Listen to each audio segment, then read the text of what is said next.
শুশুরি মা তোমায় ডাকছে। বাবা কি ভটকা পচা গন্ধ।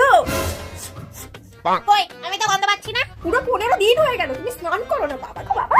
যতদিন না ঠান্ডা যাচ্ছে এই শ্বশুরি চেনান করবে না। ও হ্যাঁ হ্যাঁ আপনারা বেরিয়ে পড়েছেন তো? হ্যাঁ হ্যাঁ সাবধানে।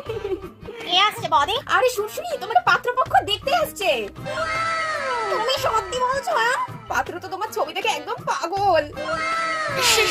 কিন্তু তোমার গা দিয়ে যা গন্ধ বেরাচ্ছে এরপর কি? না না বদি, পাত্রপক্ষকে পছন্দ করতেই হবে। আমি এখনই যাচ্ছি, ঠান্ডা বরফ গলা জল দিয়ে স্নান করবো যাতে আমার গায়ে আর কোনো গন্ধ না থাকে।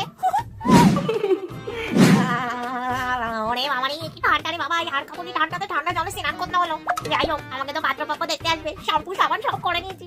যাই এবার শাড়ি পরে তৈরি হয়নি, সুন্দর করে মুটি কুটি সাজতে হবে। আরে চোখ তুলে দেখো না কে এসেছে। আরে শ্বশুরি মুটি কই নাচছে, আমাকে কি সুন্দর লাগছে সাজুগুজু করে।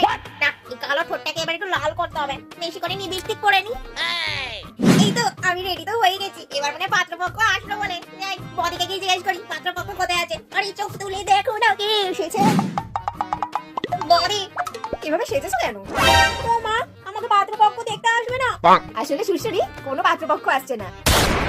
আসলে তুমি 15 দিন ধরে স্নান করছো না, আর এরপর স্নান না করলে সারা বাড়িতে দুর্গন্ধ ছড়িয়ে যেত। তাই তো তোমাকে স্নান করানোর জন্য ঢপ দিলাম। তোমার এত বড় সাহস, শখ বিয়ে করার। পাত্রপক্ষ দেখানোর নাম করে আমাকে স্নান করো না তাই না? এবার বদিকে জব্দ আমি করবো।